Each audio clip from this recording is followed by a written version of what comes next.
Madame, monsieur, chers amis, bonsoir. Bonsoir Samy, comment ça va? Bonsoir Marc, ça va très bien. Je salue également tous les auditeurs de l'émission.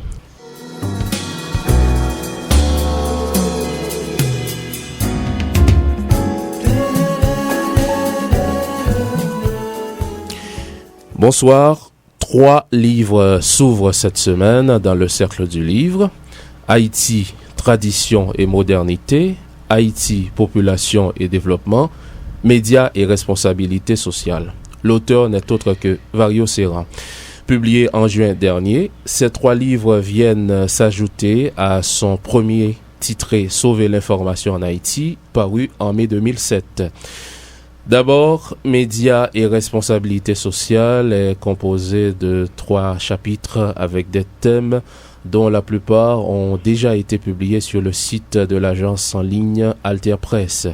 Situé dans le prolongement de son premier livre Sauver l'information en Haïti, médias et responsabilité sociale du journaliste Vario Serran se veut un outil pédagogique qui vient compenser le vide théorique et conceptuel caractérisant assez souvent le débat sur le journalisme en Haïti. Dans Haïti, tradition et modernité, Vario Serran nous présente un ensemble de notes de lecture d'auteurs haïtiens et étrangers permettant de mieux approcher la problématique haïtienne et envisager l'avenir. Enfin, Haïti, population et développement obéit au même principe de compilation de notes de lecture des ouvrages lus dans le cadre postgradué en population et développement à la faculté des sciences humaines. Journaliste communicateur social, Vario Serran exerce le métier de journaliste depuis une vingtaine d'années. Il est entre autres correspondant de Radio France Internationale RFI et professeur de journalisme à l'Université d'État d'Haïti. Vario Serran, merci d'être venu. Merci, tout le plaisir est pour moi d'être avec vous, d'Orsin et Janvier, et nous saluons tous les auditrices et auditeurs, particulièrement les fans de Cercle du Livre. Cercle du Livre, parfait. Alors, Vario Serran, dites-nous pourquoi avez-vous choisi de publier, disons, Samy, Janvier, cours sur cours, 3 livres. 3 ouvrages. Bon, pourquoi? C'est parce que les textes étaient là depuis un certain temps, depuis plusieurs années. Et comme on continue à réfléchir, à produire, on envisage de venir peut-être les prochaines années avec peut-être une prochaine publication. Donc on s'est dit pourquoi pas ces textes, bien que ces textes aient été déjà publiés pour la plupart, comme tu l'as signalé, mais ils gardent quand même une certaine fraîcheur, une certaine actualité. On s'est dit pourquoi ne pas les rassembler et les proposer aux lecteurs, et surtout, bon, comme j'enseigne, comme tu l'as signalé, donc ça a une dimension pédagogique également, et bien de mettre tous ces textes au service, on pourrait dire, de mes étudiants, des universitaires et ceux-là qui veulent aller plus loin. Parce que comme tu l'as signalé, c'est une compilation, donc ça permet un petit peu de creuser, de retravailler tous ces textes, parce que chacun des titres peut faire l'objet de thèses, on pourrait dire. Donc l'idée, au fait, c'est ça, et de venir avec tous ces ouvrages. Et vous les avez publiés chacun de manière respective, mais ils auraient pu faire l'objet d'une seule publication, un gros volume par exemple. C'était l'idée au départ, c'était l'idée, mais quand je discutais un petit peu, parce que je ne voulais pas que ce soit une encyclopédie finalement, et c'était la préoccupation quand je discutais, par exemple, avec un collègue, un ancien professeur, c'était mon directeur de mémoire, le professeur Hérol Toussaint. Eh bien, l'idée au départ, c'était justement d'avoir un grand volume et réunissant tous ces textes-là. Et ça allait s'appeler Médias, Population, Développement. Et on s'est dit ça allait être assez volumineux. Et pourquoi ne pas essayer de les sérier, eh bien, suivant un ensemble de thèmes, médias et responsabilité sociale, Haïti, tradition, donc comme ils sont présentés. Donc ça a été le fruit d'une assez longue réflexion, d'échange, et finalement, Hérol m'a convaincu, donc on a opté plutôt pour ce choix. Certains esprits malins pourraient voir comme ça une façon d'allonger votre bibliographie, Vario Serran. Non, c'est pas le cas. Loin de nous cette prétention, parce que au fait, ça porte sur des thématiques différentes. Comme tu l'as signalé, quand tu prends médias et responsabilité sociale, si vous parcourez un petit peu ce livre, sans vouloir être prétentieux, c'est très difficile présentement de débattre de la presse, eh bien, de faire un petit peu l'économie des questions qui sont soulevées dans ce livre-là. Parce que, au fait, si vous prenez médias et responsabilité sociale, bon, ma carrière s'échelonne sur une période, comme tu l'as signalé, d'une 20aine d'années. Et au cours de cette carrière, j'ai été assez souvent très sollicité par des confrères, par des médias. J'animais des formations par-ci et par-là. Donc, il y a quand même un certain nombre de choses qui se sont accumulées. Et quand je regarde le débat qui est fait, par exemple, dans le livre, on parlait justement de... Très souvent, il y a une absence de repères théoriques, justement, quand on essaie. Donc, voilà, justement. Donc, ce livre est en plein dans tout ça. Donne les éléments pour avoir tous ces repères, donne un cadre pour la réflexion, propose des pistes pour une réflexion beaucoup plus approfondie sur un ensemble de thématiques concernant la presse, mais c'est valable également pour d'autres. Quand on prend Haïti, population et développement, et on a eu à réaliser un ensemble de chroniques, ça s'appelait Nous toutes compter, un ensemble de chroniques radiophoniques dans le cadre de partenariat entre le groupe Média Alternatif et le Fonds des Nations Unies pour la population UNFPA en partenariat avec Radio Kiskeya. On a réalisé un ensemble, c'était à peu près 16 chroniques radiophoniques qui ont été adaptées. Il y a eu des articles et on a eu des réactions.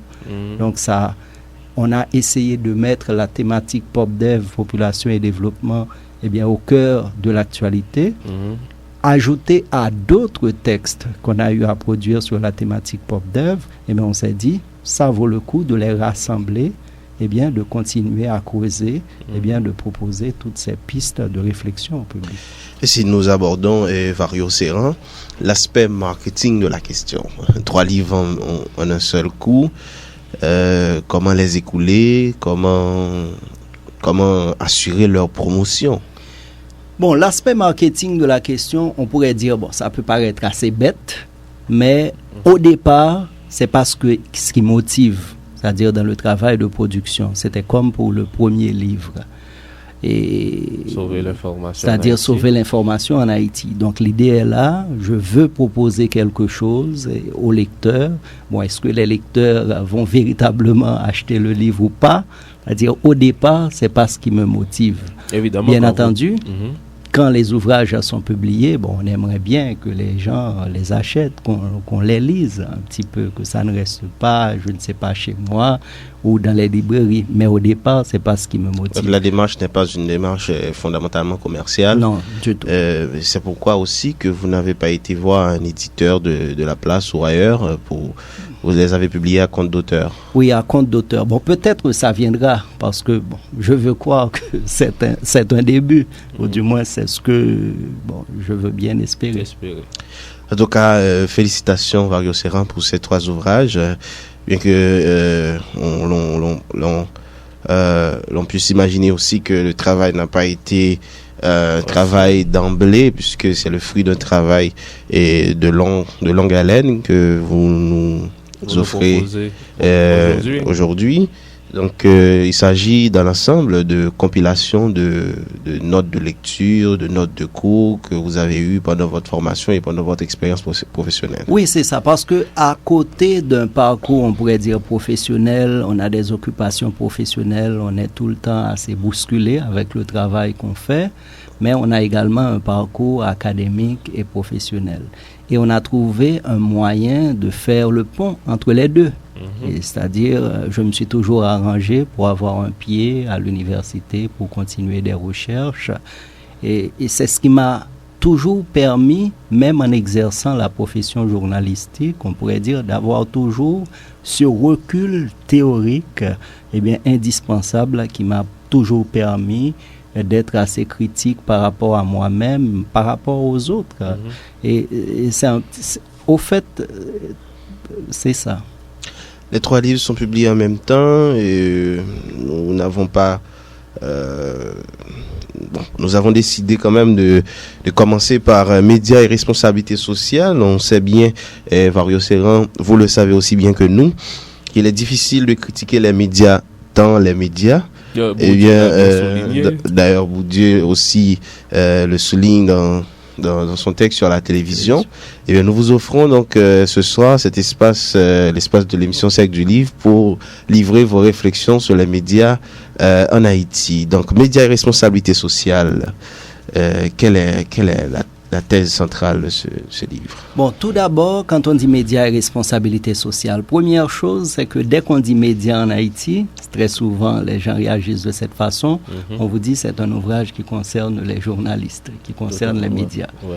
Et d'autres professionnels, ne s'intéressent pas trop. Moi, je dis toujours non. On a l'impression que c'est un ouvrage technique qui apprend comment devenir un professionnel des médias. Pourtant, c'est pas le cas, parce que médias, eh bien, c'est déjà une thématique centrale, eh bien, dans la société actuelle. Et je fais toujours référence à un auteur, par exemple, si vous prenez Pierre Rosanvallon, eh bien, c'est un auteur qui vous dit, par exemple, avant-hier, c'était la démocratie représentative, et hier, c'était la démocratie de participation, allusion aux syndicats, aux mouvements sociaux, tout ça. Et aujourd'hui, peut-être demain, c'est la démocratie des médias et des sondages. Bon, bien entendu, il porte un clin d'œil sur les sociétés occidentales, les sociétés entre guillemets développées, des choses comme ça. On peut être d'accord ou ne pas être d'accord avec lui, mais c'est un fait. Par exemple, si vous prenez dans certaines sociétés avec les médias, on ne peut pas être, si on est un homme politique ou bien on est dans un quelconque champ, eh bien on ne peut ne pas se préoccuper de ce que disent les médias, les sondages qui sortent. Et un petit peu, ça va modeler votre comportement. On est presque dans une société d'image, une société de l'image. Et il y a toute une sorte de marketing politique qui va se développer. Les hommes politiques le savent bien. Donc c'est pour cela, médias, dès qu'on parle de médias, ça ne concerne pas uniquement les journalistes. Et même quand on n'est pas encore effectivement dans ce contexte-là en Haïti, mais probablement on va y arriver. Il y a déjà un certain nombre d'ingrédients qui sont là. Et donc, pour que se développe ce marketing politique. Et pourquoi ce titre, médias et responsabilité sociale?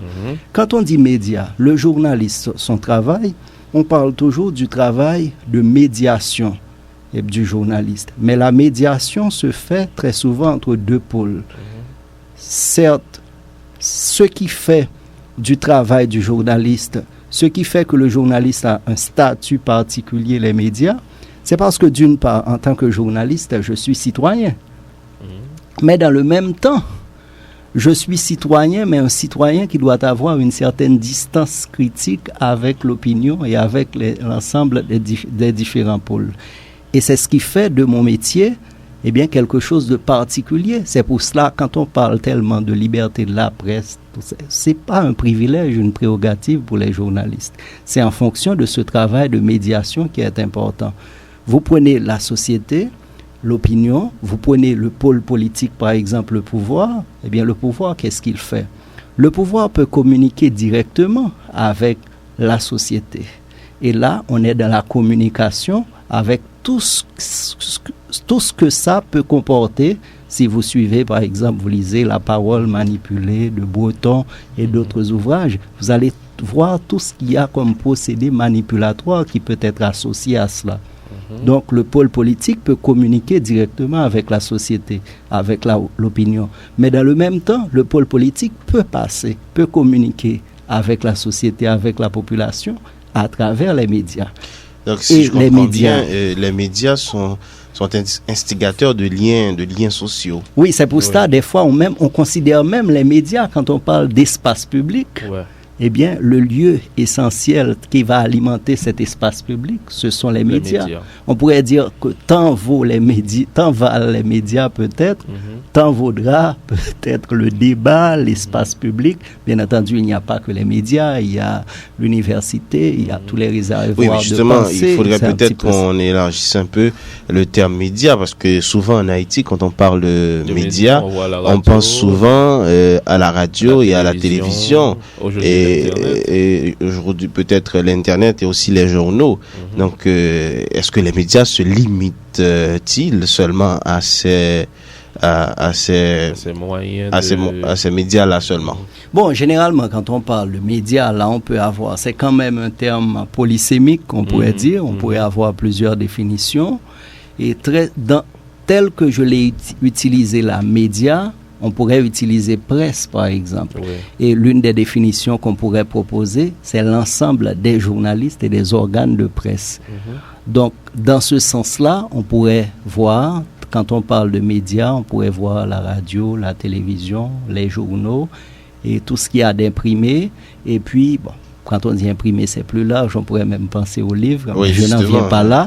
Mais disons, et la presse sur Internet, donc vous comprenez, on peut voir tout ça, on peut voir les affiches et les diapos, tout ça.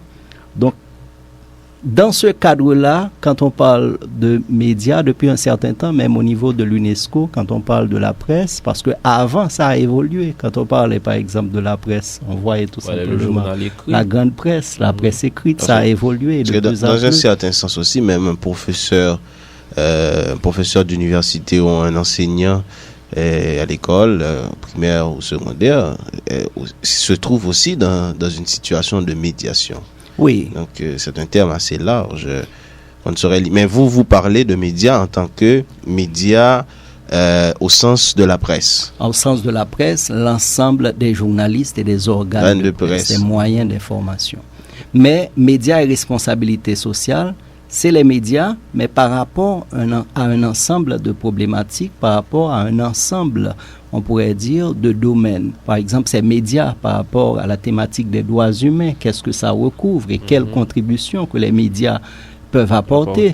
Ce sont les médias par rapport à la thématique du développement, c'est-à-dire les médias dans la couverture des événements au quotidien. Eh bien, quels sont les sujets porteurs, on pourrait dire? Qu'est-ce que les médias peuvent apporter dans ce processus-là par rapport au processus de développement économique et social, par rapport à des questions, on pourrait dire, on parlait de la liberté de la presse, par rapport à la question de l'éthique. Donc, si vous parcourez un petit peu l'ouvrage, vous allez voir, c'est pas les médias par rapport aux médias. C'est les médias, eh bien, en ayant un clin d'œil sur les interactions avec la société et avec différents domaines.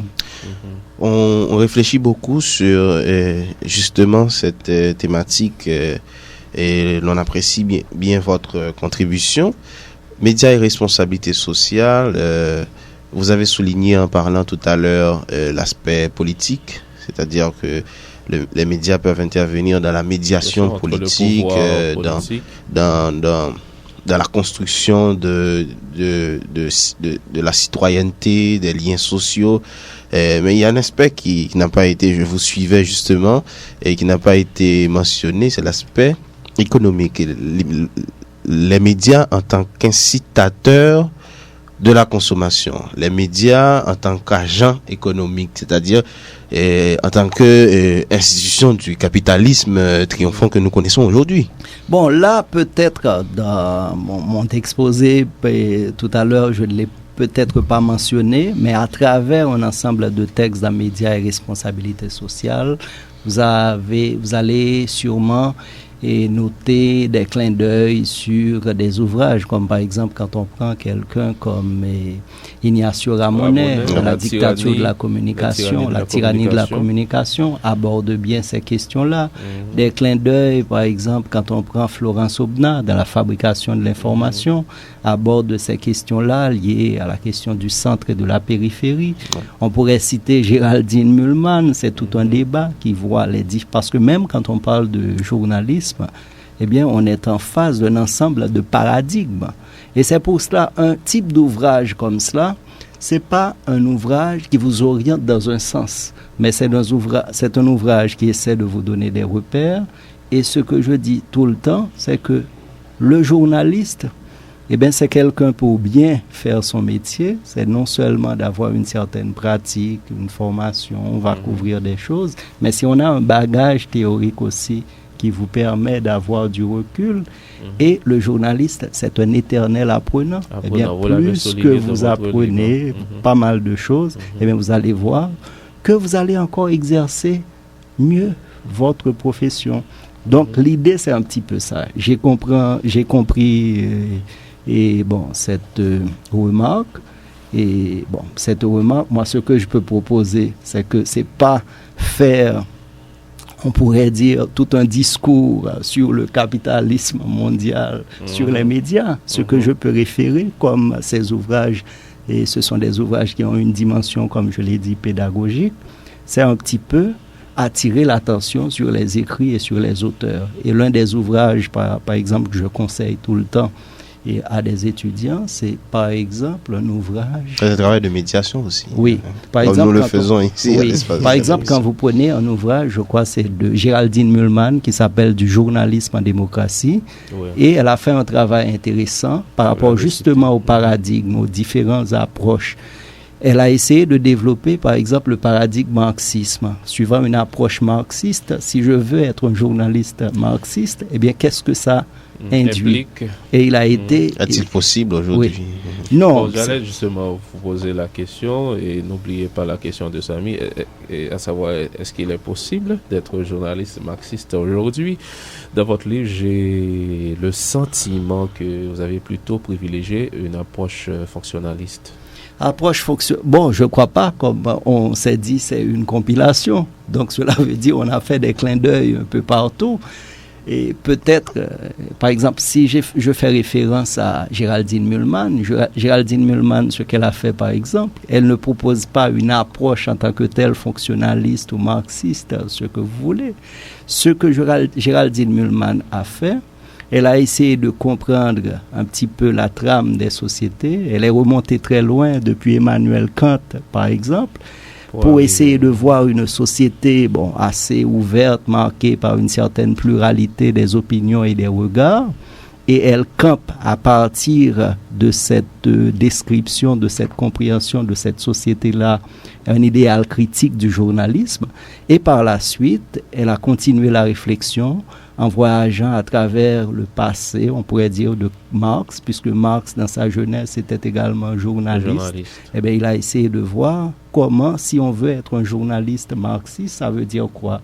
Donc, nous a montré que, par exemple, pour Marx, le journalisme marxiste, c'est celui qui essaie d'introduire du différent, et ceci tous les jours. Et chaque fois qu'il arrive à le faire, eh bien, il gagne quelque part une certaine bataille. Bon, c'est pas encore la guerre qu'il a gagnée, mais c'est une bataille.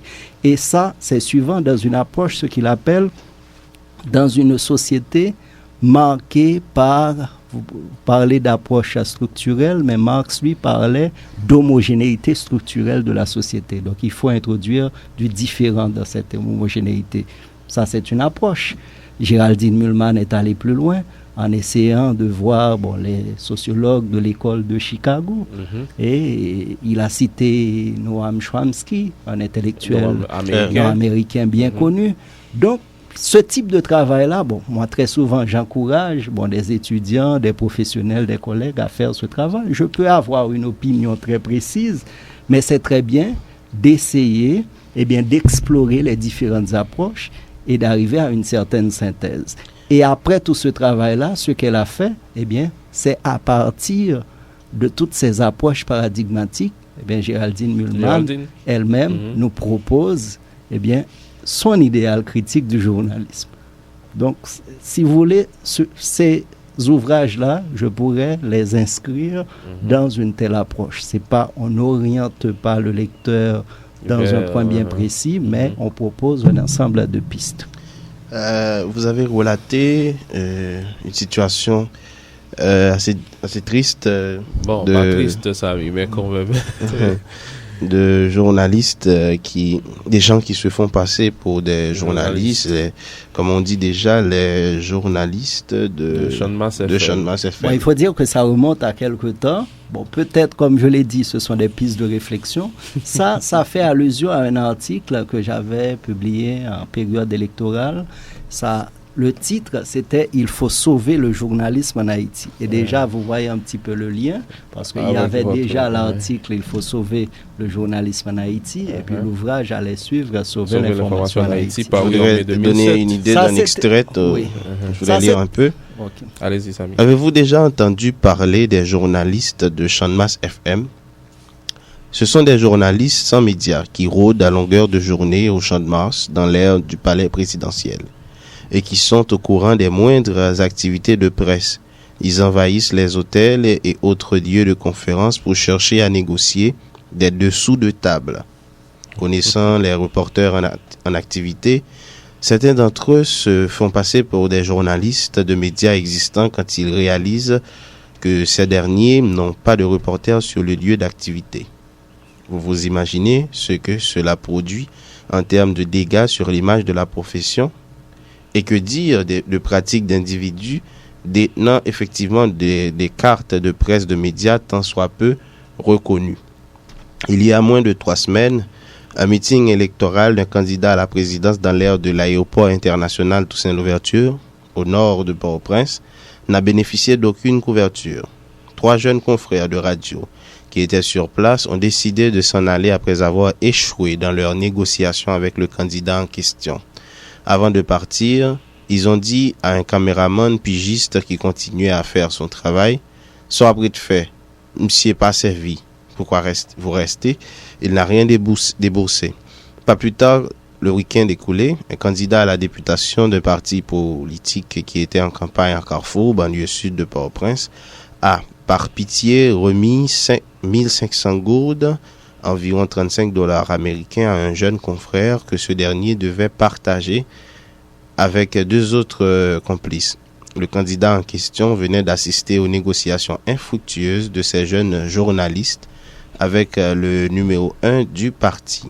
La pratique des enveloppes s'installe de plus en plus et on compte parmi les plus grands soudoyeurs des partis politiques et candidats vantant souvent les vertus de la démocratie et promettant d'enrayer la corruption plus que séculaire gangrenant l'appareil d'État s'ils parviennent au pouvoir.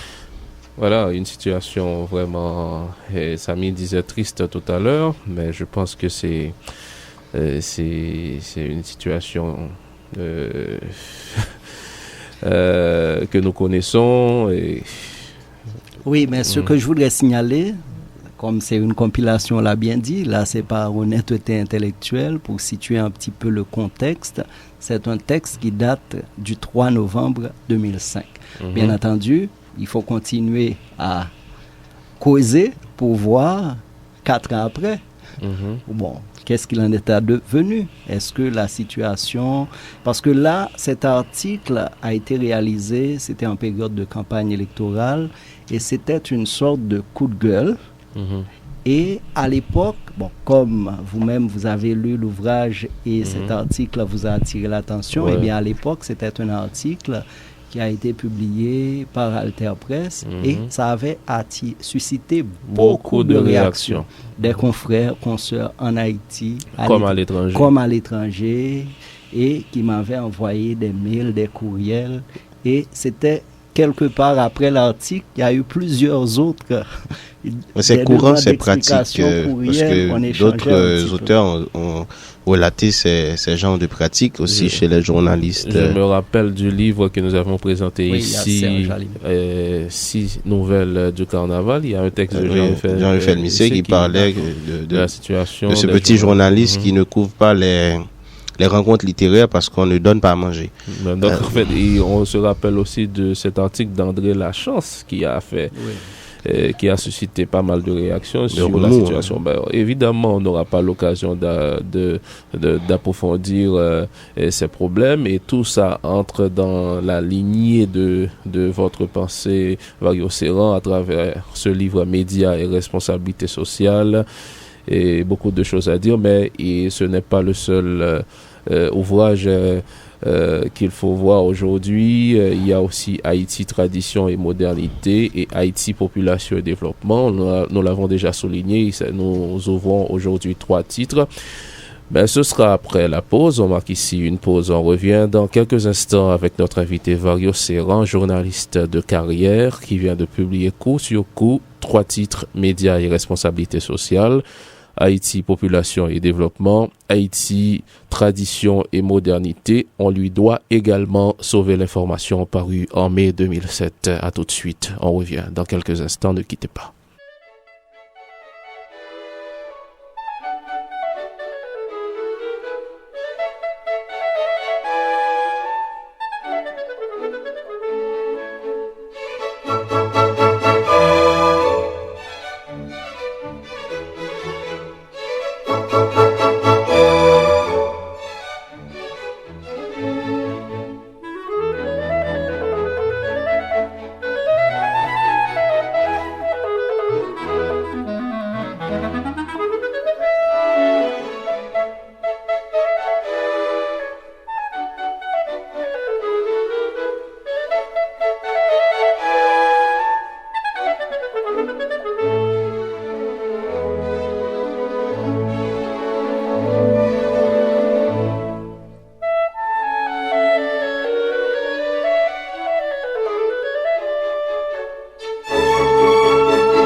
Cercle du livre, Samy Janvier, Marc Dorsin.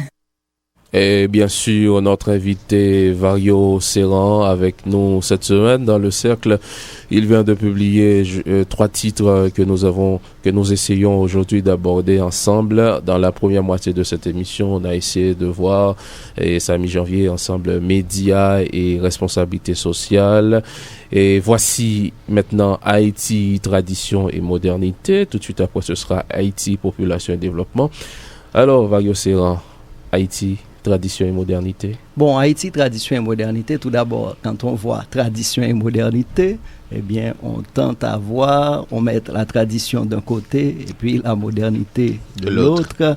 Et qu'est-ce qu'il faut choisir? Tout d'abord, je dis que c'est pas le cas. Comme c'est une compilation de textes, donc il a fallu trouver un titre qui rejoint un petit peu les deux. Donc on a opté pour ce titre. Mais l'idée, c'est une compilation, comme je l'ai dit, de notes de lecture surtout, des ouvrages qui m'ont marqué. Et pourquoi, et j'évoque cela, parce que très souvent quand on aborde la question liée à la tradition, à la modernité, et même quand on parle du développement, on va y venir tout à l'heure, eh bien, des fois, on privilégie une sorte d'approche étapiste, c'est-à-dire une approche synchronique. On voit qu'on était à tel stade, on est parvenu à tel autre stade, et c'est un petit peu ça. Alors que moi, ces ouvrages se situent, je dirais surtout, dans une approche diachronique, c'est-à-dire c'est au fil du temps. D'autres auteurs, comme par exemple Foucault, parleraient de la notion d'archive, ou bien d'autres économistes qui se réclament par exemple de l'école de la régulation, parlaient de faits économiques et sociaux qui se sont accumulés, des relations sociales. Et donc l'idée, c'est pour dire quelque part, on n'est pas dans une approche synchronique où on part de tel stade pour aller à tel autre stade. Donc, quelque part, on peut avoir des îlots de tradition et des îlots de modernité. Et tout ça, il y a une certaine cohabitation. Vous débutez le livre par un témoignage à Claude Rosier, qui est un rescapé du triangle de la mort. Il en a même fait un livre du titre Le Triangle de la mort. Et pourquoi ce livre vous a marqué? Bon, ce livre m'a marqué. Tout d'abord, Claude Rosier, c'est un enseignant. Bon, oui, je le connais. S'il est toujours il travaille à l'école normale. Je l'ai connu quand j'étais à l'école normale. Et j'ai eu à l'interviewer personnellement. Et après avoir lu l'ouvrage, il y a certaines parties, eh bien, véritablement, eh bien, on arrive difficilement à contenir ses larmes et se remémorer, eh bien, tout ce qu'il a dû vivre et à travers lui, voir tous les prisonniers politiques, ceux-là qui ont séjourné dans ce couloir de la mort. Il a fait allusion, je crois, à Fort Dimanche. Ouais. Et il y a une prison de Saint-Marc. Est-ce que c'était les casernes des Salines? Je ne me rappelle plus. Bon, je crois que c'est ça. C'est ce qui forme ce triangle-là. Et ce qu'il a décrit, c'était véritablement, c'était très poignant. Mais le souci, c'est pas avec, on pourrait dire, du ressentiment de façon amère, parce qu'il a publié le livre. Il y a un certain dépassement. Donc, il y a un Ouais. certain dépassement. Donc, au fait, c'est un petit peu cet ouvrage m'a marqué. Et je pense que pour ceux-là qui n'avaient pas connu un petit peu cette époque-là, eh bien, c'était bien de pouvoir débuter cet ouvrage avec ce témoignage-là qui était assez poignant. Et vous poursuivez Variocéran avec un grand penseur, Éric Vell, que vous essayez de proposer aux étudiants et étudiantes haïtiens. Bon, Éric Veil, comme je l'ai dit, il y a un certain nombre d'ouvrages qui m'ont marqué. Et parmi ces ouvrages, par exemple, je parlais du professeur Hérol Toussaint qui a contribué à faire connaître un petit peu les penseurs de la modernité en Haïti. Bon, là, je ne peux pas me vanter d'être le seul, mais je crois avoir lu pratiquement tous ces ouvrages. Les Jorgen Habermas, Oui, Éric Fromm. Éric Fromm. Donc, tout ce qu'il publie, je les lis généralement. Il y a d'autres auteurs, donc leurs ouvrages m'ont marqué aussi. Tout ce qu'ils publient, eh bien, je les lis aussi. Donc, je me suis dit, bon, c'était bien. Bon, à part ces ouvrages, mais il y a... Bon, on viendra tout à l'heure à Jorgen Habermas avec l'espace public. Donc, je trouve que ces textes, c'est bien de les proposer, même si ce sont des bribes de lecture, parce que comme je dis, ce sont des pistes de réflexion, mais les étudiants haïtiens, très souvent, ils n'ont pas toujours accès aux livres. D'ailleurs, c'est de l'argent, même quand les ouvrages sont disponibles. Moi, je fais la meilleure expérience. Par exemple, si vous avez un ouvrage, bon, même si, je ne sais pas, vous mettez l'ouvrage à, je ne sais pas, à moitié prix, eh bien, pour un étudiant, c'est déjà très C'est cher déjà beaucoup. dans les circonstances que l'on sait en Haïti. Donc, un travail de ce genre où l'on essaie un petit peu de rassembler un certain nombre de pensées d'auteurs et de les proposer au public, je pense que ça peut aider pour ceux-là qui n'ont pas eu l'occasion, eh bien, de lire, de se procurer tous ces ouvrages-là. Donc, on dirait que votre travail se situerait dans la même logique, dans le même travail qu'a déjà entrepris Hérol Toussaint, et en encourageant les étudiants à lire ces auteurs et publier aussi sur ces auteurs, donner leurs impressions. Non, pourquoi je pense que... On pourrait dire cela, mais pourquoi c'est important, à mon avis?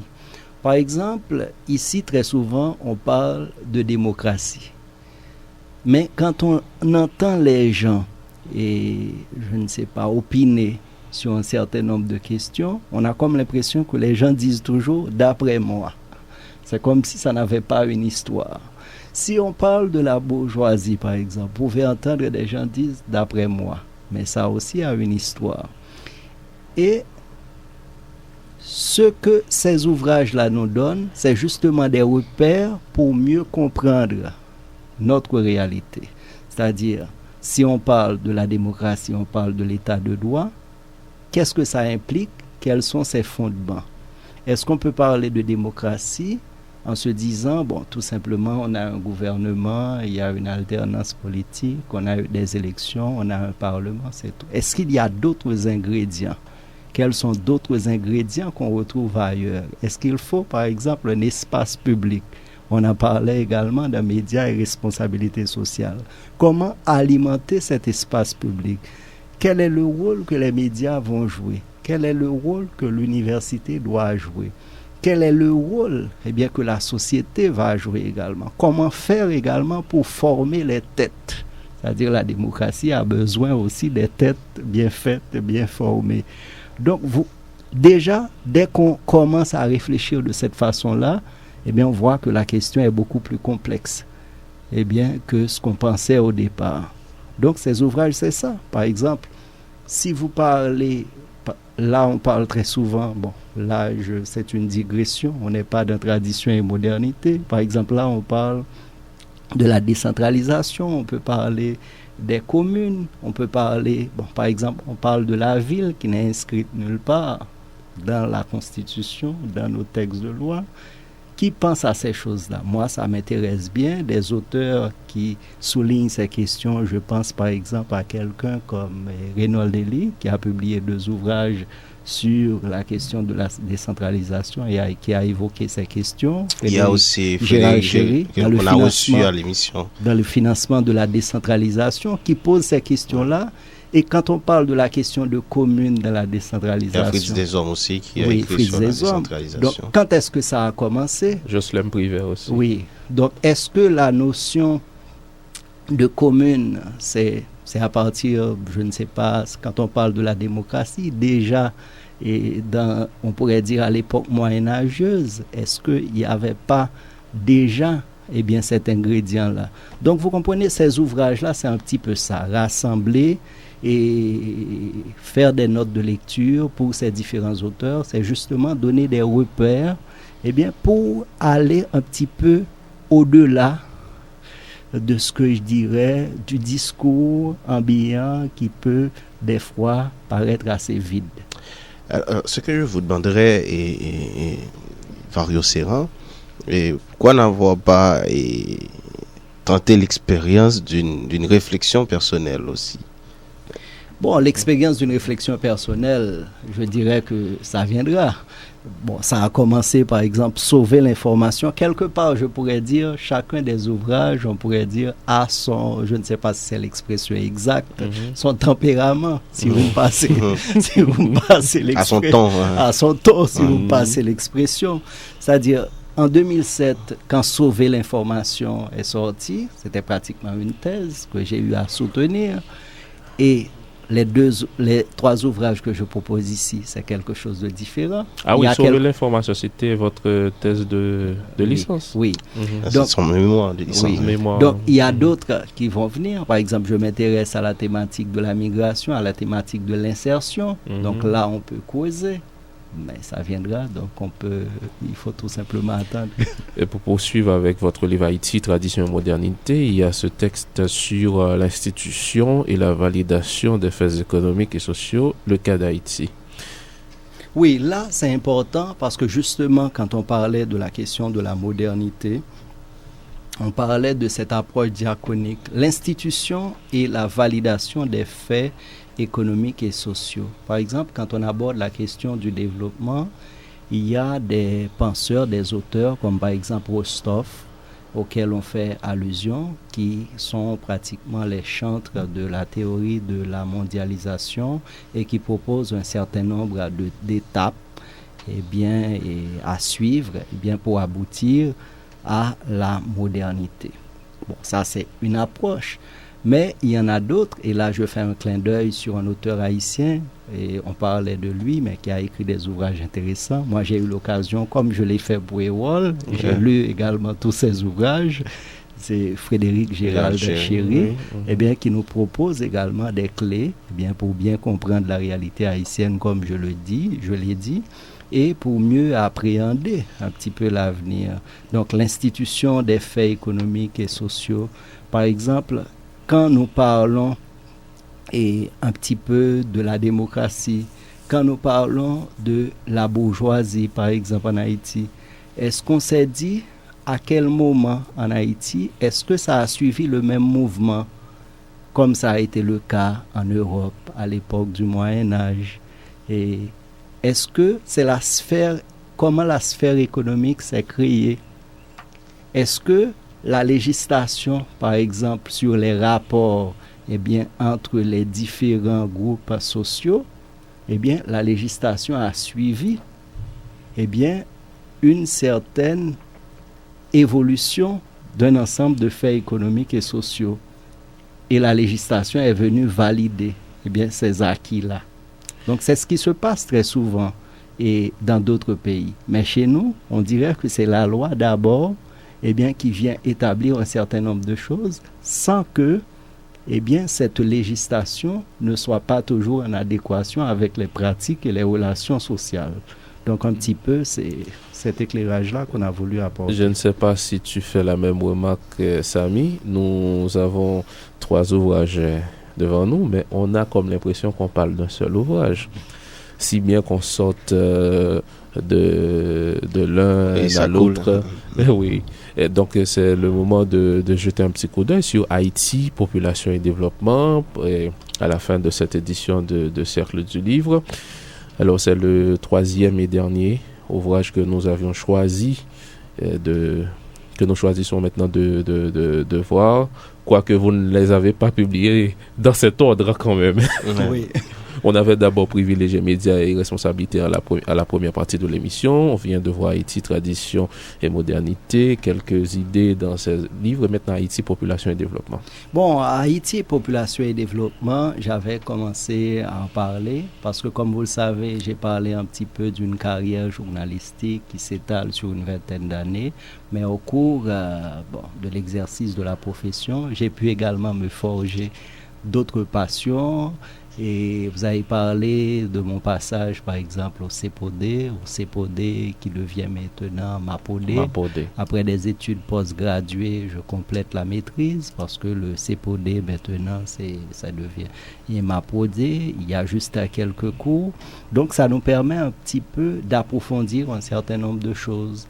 Et comme ce qui nous a conduit un petit peu au CEPODé, c'était tout d'abord, c'est pas pour avoir un nouveau diplôme d'habitude, c'est pas ce qui m'oriente dans mes études. Comme journaliste, eh bien, il m'arrivait de m'intéresser à des sujets qui se situent sur des limites, je dirais, temporelles moins étroites, c'est-à-dire que les limites que l'on se donne généralement en faisant le métier, l'actualité au jour le jour, eh bien, on s'intéresse à un certain nombre de thématiques qui peuvent avoir un certain niveau d'abstraction.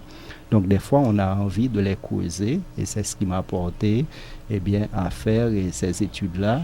Et j'ai réalisé effectivement, j'ai pu faire le pont et c'est peut-être ce qui vous donne l'impression que tous ces ouvrages, c'est pas encore le même ouvrage. C'est parce que quand on prend Haïti, population et développement, il y a des thématiques qui pourraient faire l'objet de textes beaucoup très très pointus et très très abstraits. Et justement, dans ce travail-là, j'ai essayé de faire le lien, prendre des choses qui peuvent être très très abstraites, avec des graphiques, toutes sortes de choses qui pourraient être assez rébarbatif pour le commun des lecteurs, et les mettre à la portée de tout le monde. C'est un petit peu le travail. Et c'est ce qui a valu, d'où l'histoire même du livre. Je parlais de chroniques radiophoniques sur la thématique population et développement. Un exemple. Par exemple, très souvent, vous entendez les gens parler de l'état civil. Et est-ce que, des gens qui n'ont pas d'acte de naissance, est-ce qu'on peut être citoyen et en n'ayant même pas un acte de naissance, de document d'état civil? Mais est-ce qu'on se dit également, quand on aborde la question liée au système d'état civil, est-ce qu'il y a des recommandations, par exemple, que les Nations Unies ont fait? Les Nations Unies ont fait un ensemble de recommandations au pays, c'est-à-dire pour leur système d'état civil.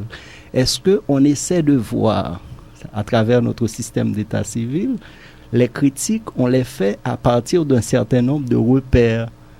Eh bien, des repères dans lesquels plusieurs pays se reconnaissent. Donc, tout ce travail, c'est un petit peu dans cette optique-là qu'on le fait. Par exemple, dans les médias, quand vous écoutez les médias, c'est vrai, il y a plein de questions d'ordre politique, il y a l'actualité brûlante, mais est-ce qu'on se préoccupe tous les jours des questions liées, par exemple, à la santé maternelle? Et est-ce qu'on sait que parmi les objectifs du millénaire, Haïti a pris des engagements par rapport à la santé maternelle? Est-ce qu'on se dit combien de femmes qui meurent et pour un certain nombre de naissances vivantes? Donc, est-ce qu'on se pose ces problématiques-là? Donc, Haïti, population et développement, essaie de mettre à la portée du public toute cette réflexion-là et un ensemble de pistes pour que eux-mêmes et puissent approfondir un petit peu la question. Et ce sont des pistes également que les médias peuvent causer aussi. Voilà, autant de réflexions, autant d'idées qui honore votre travail, Vario Serran. Nous l'apprécions bien, nous devons vous le dire. Mais ceci n'empêche pas que nous ayons nous autres aussi certaines préoccupations et je dirais même quelques désenchantements. Et là, on a vu d'abord les titres médias et responsabilité sociale. D'abord, je le disais à Samy en coulisses, quand j'ai vu le titre médias et responsabilité sociale, je dis voilà, voilà un livre qui va un véritable travail de théorisation, de réflexion sur la question. On part d'une idée pour aboutir à une autre idée. Et autant, la même remarque pour les autres livres, Haïti, tradition et modernité, Haïti, population et développement. Donc des titres vraiment incisifs, des titres concis, frappants, qui accrochent. Mais en réalité, quand on entre, on ne s'attendait pas à une compilation de notes de lecture. C'est-à-dire l'aspect pédagogique. Le titre ne nous donne pas d'emblée l'idée d'un travail de médiation, de propositions de textes que vous-même vous avez lus et que vous voulez que d'autres les lisent. Donc, Bon, ce que je voudrais dire, je comprends la remarque. Bon, elle est bienvenue, elle est assez judicieuse, bien que sur certains points, je ne la partage pas. Non, c'est vous. C'est-à-dire l'exemple que je donne, par exemple, quand on prend médias et responsabilité sociale, c'est vrai, c'est une compilation de textes, d'articles, comme je l'ai dit, par honnêteté intellectuelle, qui ont déjà été publiés. Mais ce sont des textes que les lecteurs, les universitaires sont appelés éventuellement à retravailler, à creuser, comme je l'ai dit. Quand on prend un texte, par exemple, un texte qu'on retrouve dans Médias et responsabilité sociale, la pratique du journalisme en Haïti. Quand on aborde la pratique du journalisme en Haïti, qu'est-ce qu'on fait? Moi, j'ai participé à pas mal de conférences. On a des confrères qui se présentent et qui donnent le fruit de leur expérience. Si je vais parler de la pratique du journalisme en Haïti, eh bien, qu'est-ce que je fais? Moi, le travail, c'est que j'essaie de donner des repères. Je dis pratique du journalisme, très rapidement, il y a un auteur qui peut me venir en tête, quelqu'un comme Jean Charon, qui me dit, le journalisme, c'est une pratique discursive. Cela veut dire, c'est pas moi qui vais inventer le journalisme, toute la théorie à propos du journalisme. Il y a déjà une littérature. Il y a déjà une histoire. Pour compléter. Par exemple, le journalisme aussi, c'est une pratique contingente. Donc, le style a évolué avec le temps. Il y a un lien avec la société. Là, Vario Serran, vous forcez une porte déjà ouverte. Oui. On est d'accord là-dessus. Il n'y a pas de question. On vient d'en discuter, d'en parler. Le problème réside ici dans le choix des titres. D'accord. Le choix du titre. Et quand on met, par exemple, sur un livre média responsabilité sociale, et Samy, quand même... Justement, et si vous permettez, Marc...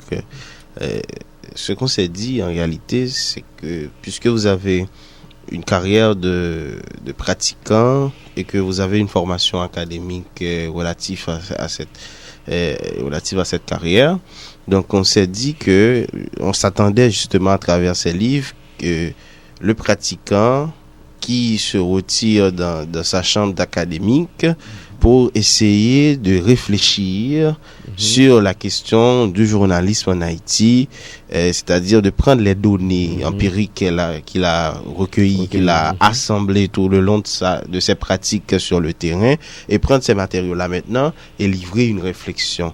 Et cette carence, nous ne la trouvons pas seulement dans vos livres. C'est un problème au niveau de la recherche en Haïti en général. Nous trouvons des livres qui...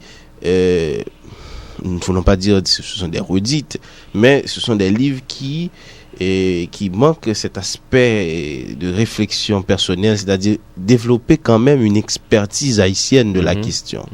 À partir des théories. Bon, tout le monde les connaît, les théories, et vous citez pas mal d'auteurs. Évidemment. Prendre ces auteurs Non, moi, je ne suis pas d'accord quand vous dites, par exemple, que tout le monde les connaît, les théories. Oui, les académiques, c'est-à-dire les... Non, ce que je veux dire par là, parce qu'il faut voir aussi le public auquel on s'adresse. Parce que comme je l'ai dit, peut-être je comprends bien la remarque et dans un deuxième temps, je dois très certainement y penser, peut-être pourquoi pas faire un livre qui répond à toutes ces exigences-là que vous signalez.